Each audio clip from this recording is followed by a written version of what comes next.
Daniel Dillon, Shadows in the Suburbs. Written by Tane Blackadder. Read by Arthur Howard.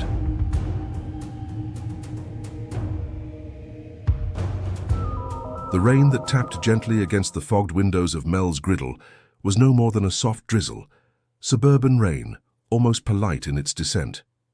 It was nothing like the city's relentless storms, those downpours that pounded the streets with grief and fury. This rain carried a hush, a muted sorrow, and somehow it fit the woman who sat across from us. Her fear wasn't loud. It didn't break into sobs or frantic gestures. Instead, it lived in the small details. Her hands wrapped too tightly around a chipped coffee cup, her shoulders drawn inward as if she were bracing against a blow no one else could see.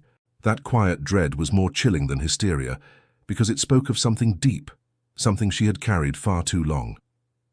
Her name was Debbie. She wore the practical armor of single mothers everywhere, a jacket once sturdy, now faded at the seams. But it wasn't the clothing that told her story, it was her face. Exhaustion clung to her like a shadow, carving lines that hadn't been there a year ago. Each crease seemed freshly cut by sleepless nights, unanswered questions, and the kind of worry that doesn't whisper but gnaws. And tonight, that worry had brought her here. "Her name is Chloe," she murmured at last, the syllables escaping like a secret she'd been holding in her lungs for too long. Her voice barely rose above the hum of the diner's neon lights, as though naming her daughter aloud might summon some unseen danger. "She's 16, she continued, pausing, her gaze flicking to the window where raindrops slid like slow tears. "It started with the small things. The dark clothes, yes, every teenager experiments. The heavy music with the furious, almost ritualistic lyrics. I could have handled that, but then..." Her throat caught. Then came the lies. Debbie's fingers crushed the paper napkin into a trembling knot. Her knuckles were white, as though she could wring the truth out of it. "She says she's at the library, but the library closes at 9. She walks in at midnight, her eyes vacant, like someone else is looking out from behind them. She's thinner now, hollow. She's wiped her social media, every trace, like she's trying to erase herself from existence. It's as if my daughter is being systematically deleted." She turned to Daniel, desperation breaking through her composure. "The police tell me she's just testing boundaries. They gave me a pamphlet on teenage rebellion." Her lips twisted bitterly. "But a mother knows. This isn't rebellion, this feels like replacement. Like someone is rewriting her from the inside out. I'm terrified she's caught up in something more dangerous than I can imagine. Drugs, a cult, some group that feeds on kids who are lost." Her voice cracked. "Please, just follow her, watch her. Tell me what's happening to my girl before there's nothing left of her to save." Daniel didn't interrupt. He sat perfectly still, his gaze locked on her, reading every tremor in her voice, every fractured pause between words. What struck him most wasn't her desperation, but her vocabulary. Deleted, erased, replacement. Words that didn't sound borrowed from a parent's handbook on troubled teens, but torn from some darker lexicon. They carried weight, clinical, surgical, like someone describing an operation rather than a daughter. Those words lingered in the air of the booth, heavier than the steam rising from untouched coffee. To me they echoed like ghost notes, reminders of cases we thought we'd left behind. The sterile horror of Project Palimpsest, the statistical shadows of the dead. To Daniel, they were more than echoes. They were signals, red flags waving in the quiet suburbs, warnings that this wasn't a simple case of adolescent rebellion. He didn't give her empty reassurances. That wasn't his way. Instead, he offered her a steady look, a silent pact carved in his eyes. "I've heard you, I believe you." Sometimes that promise meant more than words, and in our line of work, when a mother speaks in the language of erasure and ghosts, we don't dismiss it. We listen. We always listen. The investigation began the way most of ours did, quietly, without fanfare, the steady rhythm of practiced routine. Daniel slipped into the shadows of Chloe's world, trailing her footsteps after school, observing the small details others might dismiss, the places she lingered, the people she avoided, the patterns she didn't even know she was revealing. Meanwhile, Sarah and I stepped into the opposite battlefield, the digital wasteland Chloe had left behind. But this wasn't like Lena Button's carefully constructed illusions, where each lie was polished until it gleamed. Chloe's vanishing act was raw, jagged, almost violent. She hadn't simply pressed the off switch on her accounts. She had scorched the ground, salting it so nothing could grow back. Photographs, conversations, friendships, all stripped away with a deliberate, almost ritualistic determination. Sarah leaned over her laptop, shaking her head at the empty profiles, the severed threads of a once vibrant social web. "This isn't concealment," she whispered. "It's annihilation." And she was right. It felt less like a teenager hiding parties from her mother, and more like someone trying to cauterize an identity, burning away not just mistakes, but history itself. In that silence, in that erasure, we sensed something larger waiting, something Chloe might not even understand herself. "This isn't a kid sneaking off to smoke or drink," Sarah said at last, her brow knitted tight as she traced Chloe's fractured routine against the notes Debbie had provided. "This feels deliberate, almost ceremonial. It's not concealment, it's purification. She's not covering her tracks, she's burning them, erasing every fragment of who she used to be." Her voice softened, but her eyes sharpened with professional insight. "This isn't rebellion, it's ritual." Daniel's updates from the field carried the same disquiet, though painted with a different brush. Chloe wasn't slipping into alleys or exchanging quick handshakes with street dealers. Her movements were deceptively ordinary, unnervingly so. A youth center with motivational posters peeling on the walls, a tucked-away study room in a bookstore where whispers hung heavier than words. A suburban house belonging to a family who looked on paper flawless. 2 cars, trimmed hedges, smiling portraits on the mantel. But Daniel's instincts didn't care about appearances. He read behavior like a language, and something about these meetings jarred against the surface calm. "The kids she's with," he told us over the phone, his tone low, weighted. "They're different. They don't laugh. They don't fidget. They move like they've rehearsed it. And the strangest thing, not one of them touches a phone, not once. No scrolling, no texting, nothing." That silence, the absence of the glowing screens that usually tethered teenagers to the world, was more alarming than any drug deal. It suggested discipline, coordination, maybe even indoctrination. Sarah glanced at me, and in that quiet, unspoken moment, we both felt the same chill. This wasn't the chaos of youthful rebellion. This was structure, a pattern, a design. And whatever Chloe had stepped into, it was shaping her into something unrecognizable. The break didn't arrive with fanfare. It emerged from something so ordinary, so unremarkable, it would have slipped past almost anyone. Debbie, clutching hope like a lifeline, had managed to recover a single photograph from a half-broken cloud account. At first glance, it was nothing more than a casual snapshot. Chloe in the corner of a frame, half-turned, her face partially hidden by a curtain of hair. But when I magnified the image, my breath caught. Around her wrist rested a woven bracelet, deceptively simple yet patterned with precision. A series of interlocking circles, repeating like an endless chain. Symbols have weight. They carry whispers across time. And I had seen this one before, not in a diary or a teenager's sketchbook, but buried deep in financial ledgers, nestled inside the accounts of shell corporations designed to obscure their true masters. It belonged to the Clarion Foundation, an organization dressed in the language of progress, youth empowerment, spiritual actualization, personal awakening. The words were benign. The intent was not. In that moment, the illusion of rebellion shattered. This wasn't chemical dependency. This was indoctrination. Chloe wasn't being tempted by vice. She was being courted by belief. Not a runaway, a recruit. The following evening, Daniel shadowed Chloe with the patience of a man who had learned long ago that silence could be sharper than any blade. She led him across dimly lit streets, past shuttered shops and rusting fences, until she finally arrived at a warehouse crouched on the edge of the suburb's industrial wasteland. From the outside, it was unremarkable. Rows of corrugated steel, broken floodlights, the kind of place that wore its anonymity like armor.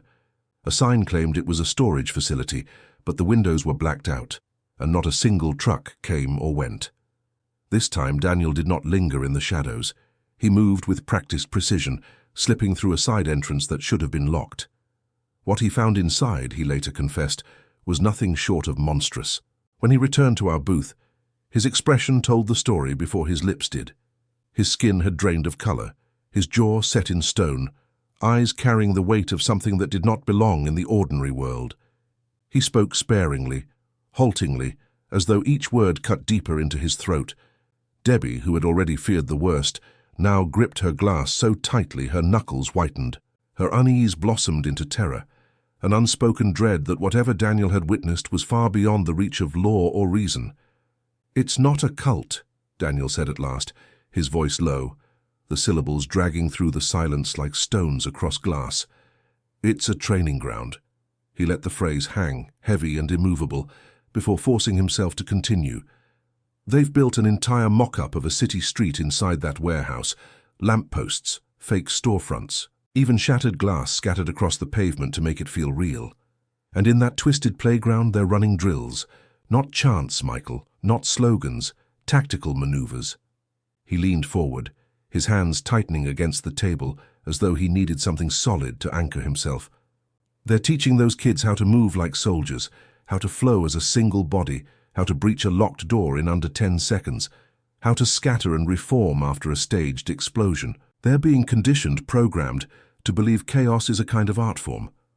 I felt my stomach knot as his words sank in, each detail painting something more nightmarish than the last. He turned to Sarah, his gaze grim but unflinching. "And it doesn't stop there. They're not rehearsing for nothing. They have a target." His voice dropped to a whisper, the kind of whisper that forces the listener to lean in, unwilling but unable to resist. They kept repeating a date, over and over, 1 week from tonight. He paused, breathing shallow before the final revelation. "And a name." The booth seemed to shrink around us, the air suddenly too thin, too close. Daniel's lips parted, the words almost reluctant to leave. "The Founders' Day Gala, at the Grand Meridian Hotel." The name itself felt like a tolling bell, each strike louder than the last, foretelling a calamity none of us were ready to face. The air left my lungs in a rush, as though someone had driven a fist into my chest. The gala wasn't just another fundraiser, it was the crown jewel of the season. A gilded stage where every politician, every corporate titan, every face that shaped the city's future would gather beneath chandeliers and champagne flutes. A single strike there wouldn't just wound, it would shatter confidence in the city's ability to protect its own elites. A soft target, yes, but in the eyes of the Clarion, it was more than that. It was symbolic, a message written in fire. We could no longer sit in shadows and take notes. Observation had to give way to action. So we arranged to meet Debbie, to place the unvarnished truth in her hands. The chosen ground was neutral, a quiet park, the kind where children should laugh and pigeons should scatter. But as we spoke, as her complexion drained from pale to ghostly, I noticed something unsettling. A flicker, movement. A teenager, barely more than a silhouette, balancing on a bike beneath the trees. His eyes fixed on us with unnerving calm. My pulse spiked. Chloe wasn't just being watched. We had been marked. The trap closed with surgical precision. As we guided Debbie back toward her car, 2 black sedans screamed into the lot, tires carving asphalt, engines snarling like predators. Doors slammed. Men emerged. Not street toughs, but professionals. Their clothes casual, their movements anything but. They radiated the same cold discipline I'd glimpsed inside that warehouse. Their intention was unmistakable. They didn't come for us.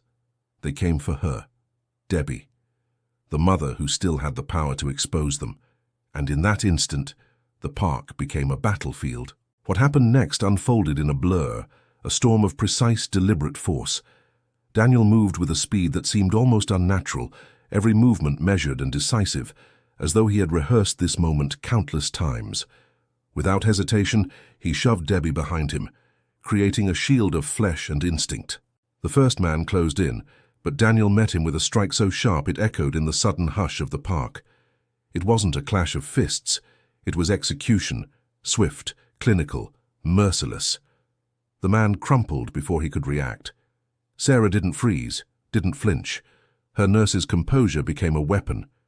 She grabbed Debbie's arm with surprising strength, her voice steady despite the chaos, almost gentle. "Run. Now." She dragged her toward the cold refuge of a concrete restroom, every step a wordless command.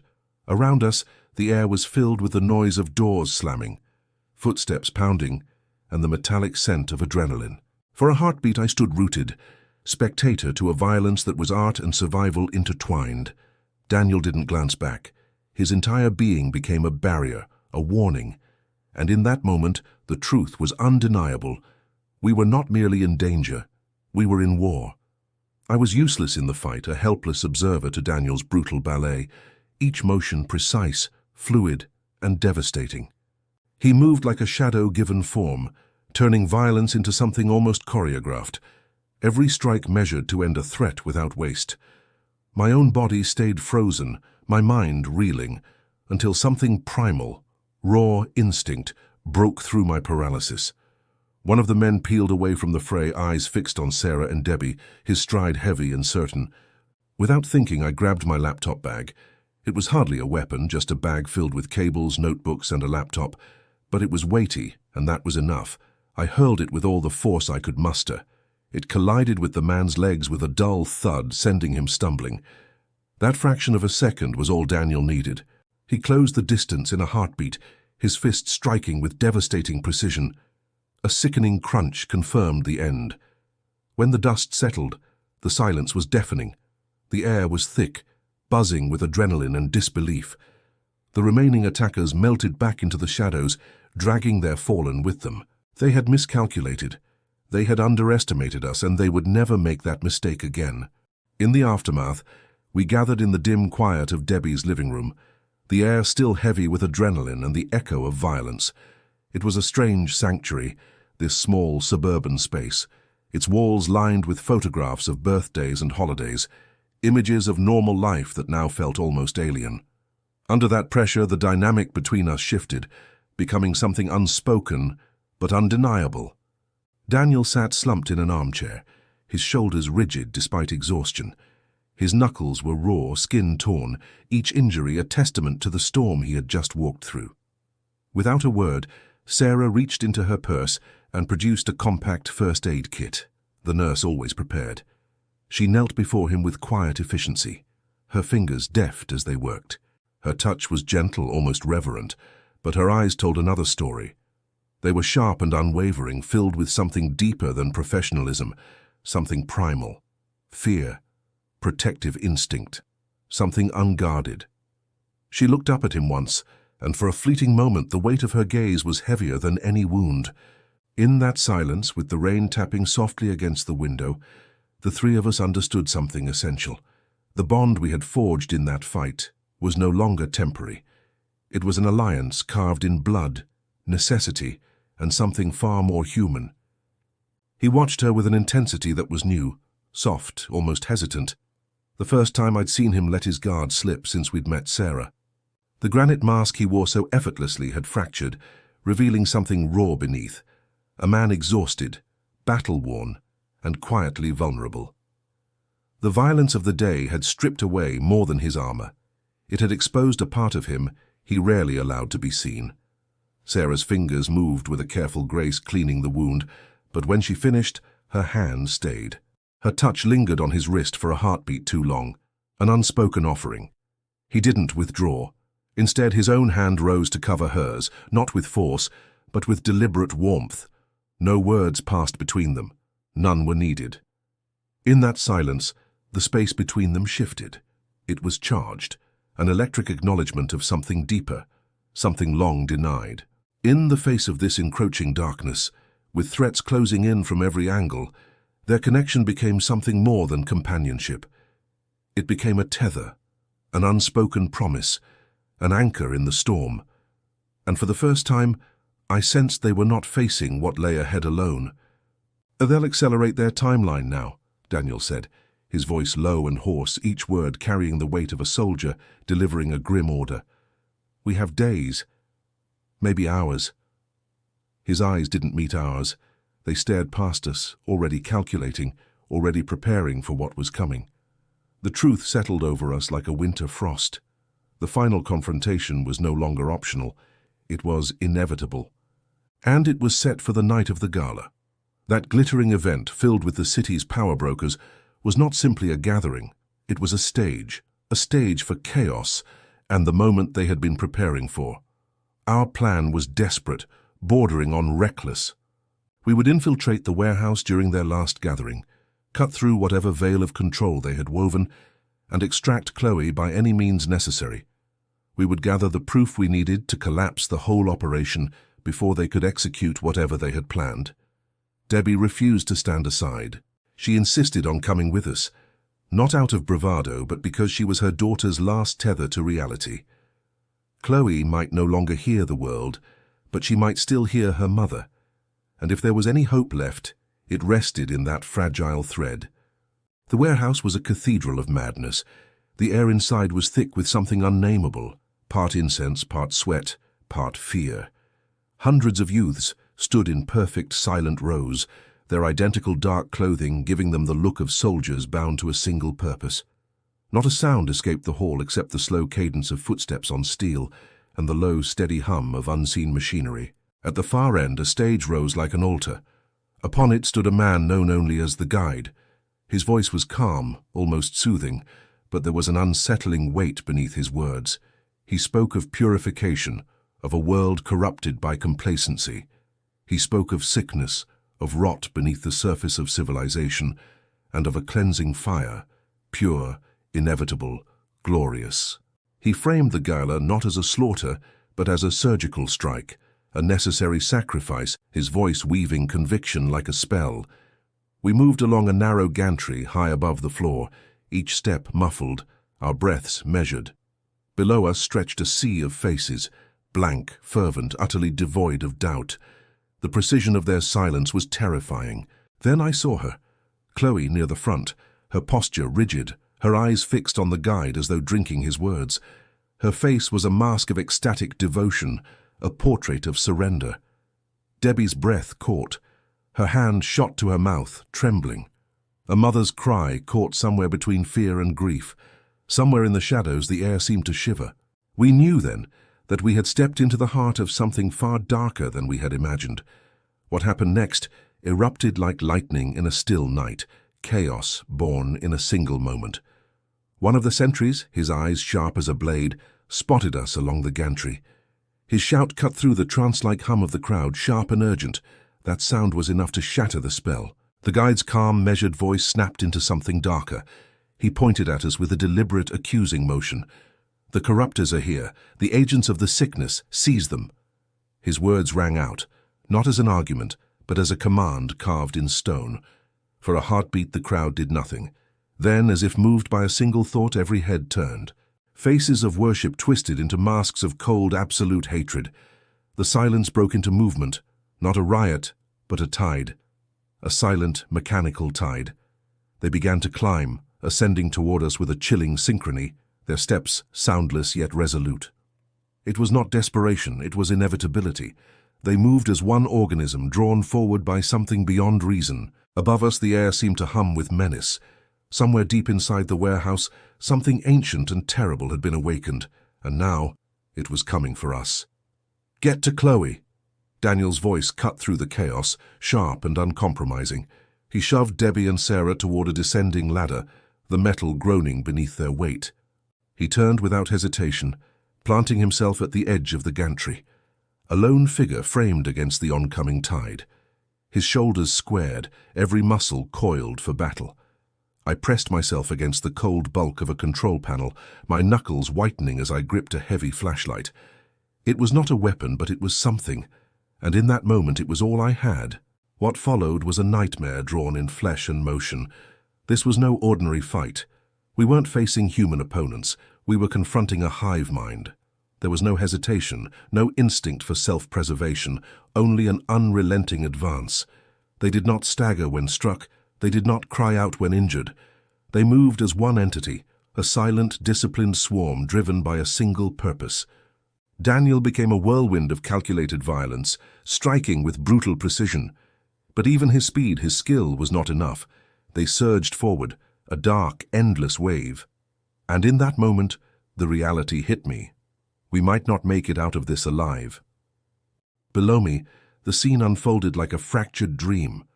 Sarah and Debbie reached Chloe, pushing through the silent tide of identical, unyielding bodies. Chloe fought them, her limbs twisting, her voice raw and desperate. Her eyes burned with something fierce, fear, confusion, defiance, but also something darker, an unshakable conviction. She screamed about betrayal, her words jagged and desperate, as though trying to claw her way back into a truth she no longer trusted. Debbie's voice was strangled by hysteria, her pleas breaking into sobs, but it was Sarah who reached Chloe, not with brute force but with something sharper, words. Her voice was steady, a calm blade cutting through the fog of indoctrination. "She never stopped loving you, Chloe," she said, each word deliberate, ringing with quiet authority. "This is not strength, this is surrender." Sarah's words struck deeper than any blow. For the first time, Chloe faltered. Her rigid stance wavered. Her eyes flickered, not with rage but with doubt. The wall built in her mind trembled. That hesitation, that fracture was all we needed. And in that breath between moments, the tide above us began to shift.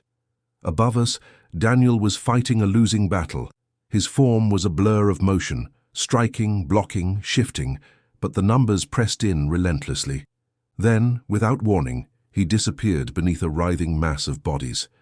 A guttural, primal scream tore from my throat, sharp and instinctive, a sound born of fear and helplessness. For a moment, the world narrowed to that sound, to the chaos around us, to the pounding of my own heart.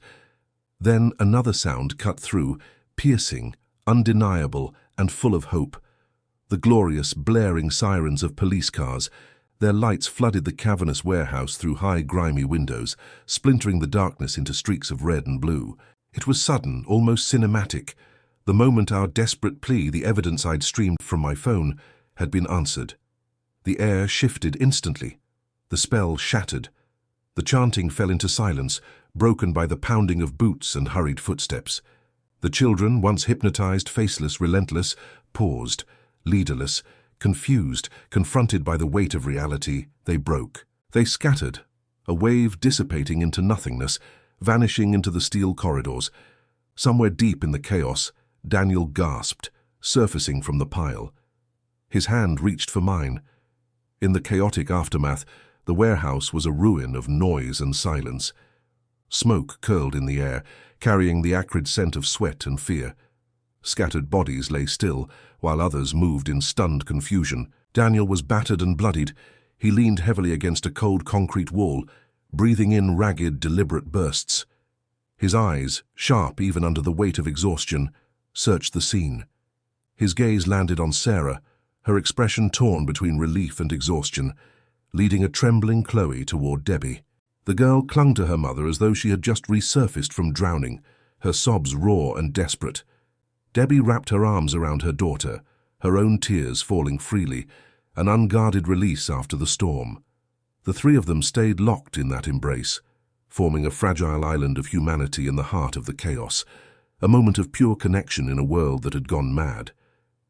Daniel's eyes found mine. A ghost of a smile brushed his bruised lips, quiet but tinged with tired humor. "The accountant finally called for backup," he said, voice hoarse but steady, carrying with it the weight of what we had just survived. Later, back at Mel's griddle, the silence was different. It was not the oppressive stillness that follows fear, but something softer, an exhaustion laced with relief, a fragile, hard-won peace. The storm had passed, and in its wake lay quiet. Outside, rain tapped gently against the windows, a delicate counterpoint to the chaos we had left behind. The city was safe for now. A mother had her daughter back, though the road ahead promised to be long, tangled, and uncertain. Daniel sat close to Sarah on his side of the booth, their bodies angled toward one another as if drawn by an unspoken gravity. They weren't touching, yet the distance between them felt dissolved. The air between them had shifted. It was no longer taut with doubt or hesitation, but filled with something steadier, an unspoken promise. Around them, the world moved on, oblivious to the night's violence. But here in this quiet booth under warm lamplight, the aftermath felt sacred. Daniel's gaze lingered on Sarah, quiet but certain. He let his shoulders relax for the first time in hours, and the tension in his voice softened. The energy between them was no longer a question. It was a settled truth.